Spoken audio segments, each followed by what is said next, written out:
j'invite simplement nos compatriotes à continuer le combat. Rappelez-vous, en 2018, au soir de notre victoire, j'avais dit que le combat continue, mais il a changé de forme. Et le combat aujourd'hui, il continue. J'invite la population à manière à le mener. Ce combat, c'est notre indépendance économique. Et je peux dire aujourd'hui que nous sommes sur la bonne voie. Nous devons continuer. Cette indépendance économique, je la décline en 3 lettres. RDC, République démocratique du Congo, mais également Renaissance. Pourquoi Renaissance? Parce qu'aujourd'hui, je reviens du Katanga, du Haut-Katanga et du Lualaba. Je peux vous dire que je suis fier de ce que nous y avions réalisé. Je vais vous donner quelques exemples. La société STL, la société de traitement du terril de Lubumbashi, qui est un actif de la République. Aujourd'hui, cette société a développé toute la chaîne de valeur pour la production du germanium.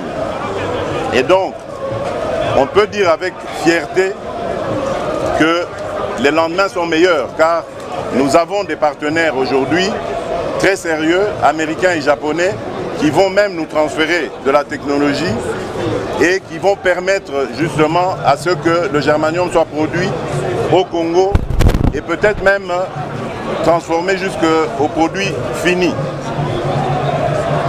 La société SNCC, qui était jadis le fleuron, un des fleurons de notre économie, et qui avait été mise par terre.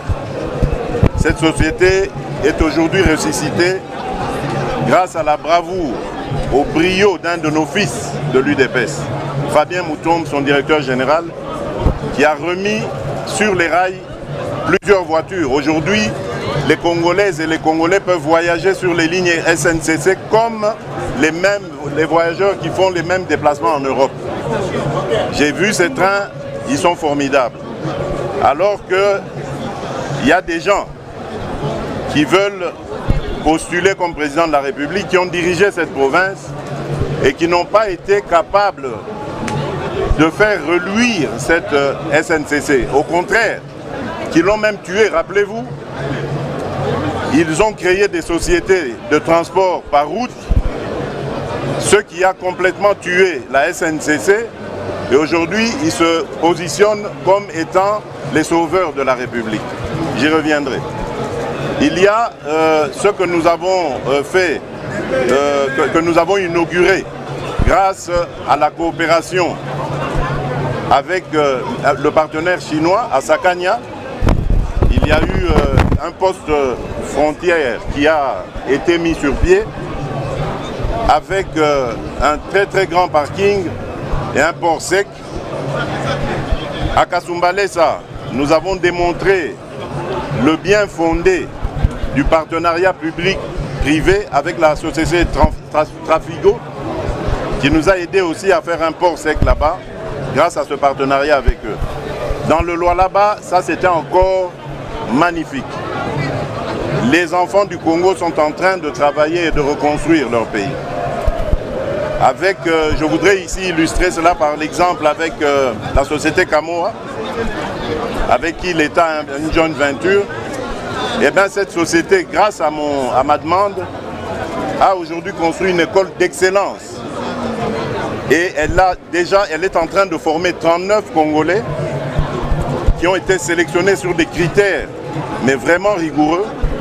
Et ces jeunes gens, dans quelques années, vont être le fleuron de notre industrie minière. Ce seront des capitaines d'industrie congolais qui vont pouvoir faire des meilleurs et des prodiges dans le domaine des mines. Donc c'est pour vous dire que le Congo est en marche. Le Congo va renaître. C'est pour ça le R de la République, ça signifie la renaissance. Nous avons restauré les universités et même nous en avons construit de nouvelles, chose qui n'a jamais été faite depuis notre indépendance.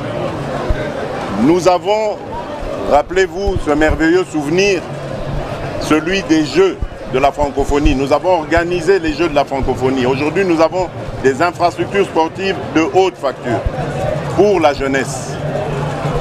Et donc, nous mettons un accent particulier sur la renaissance de notre pays. Certains diront même la remontada. Nous étions descendus très bas et aujourd'hui nous redonnons de la fierté aux Congolais. Le D de démocratique, mais pour moi je le mettrais de développement. Développement parce que notre pays est classé comme un pays sous-développé, un peu paradoxalement parce que nous avons des atouts pour avoir un des pays les plus développés, si pas les plus puissants du monde. Mais, comme vous le savez, le développement passe par une condition sine qua non, c'est la paix. Et pour avoir la paix, il faut s'en donner les moyens. Surtout pour un pays comme le nôtre, riche en potentialités diverses, qu'elles soient minières, qu'elles soient agricoles ou autres, même humaines. Donc nous avons beaucoup d'envieux. Et pour nous protéger contre ces envieux, il fallait monter en puissance nos forces de défense et de sécurité. C'est ce qui est en train d'être fait aujourd'hui. Nous sommes fiers de dire haut et fort que la République aujourd'hui est défendue.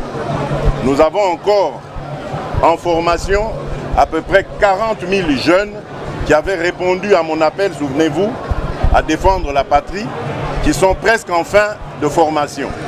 Et ceux-là reviendront aussi pour renforcer les capacités de notre armée. Mais évidemment, le développement se fait par les individus. Et moi, j'ai placé mon espoir, mon action sur l'homme congolais, comme vous le savez. L'homme avec grand H, c'est-à-dire les hommes et les femmes du Congo, avec un accent particulier d'ailleurs sur les femmes et les jeunes. Voilà pourquoi nous avons rendu l'accès à l'éducation gratuite au niveau fondamental pour tout le monde. Si les Congolais me renouvellent leur confiance, nous monterons au niveau secondaire. Parce que nous voulons d'une jeunesse qui est préparée aux enjeux de demain, les enjeux auxquels devra faire face notre pays. Nous avons promu les droits de la femme.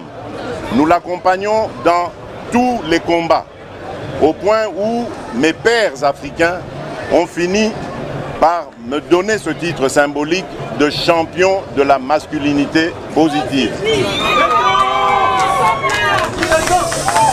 Le développement, c'est aussi la santé.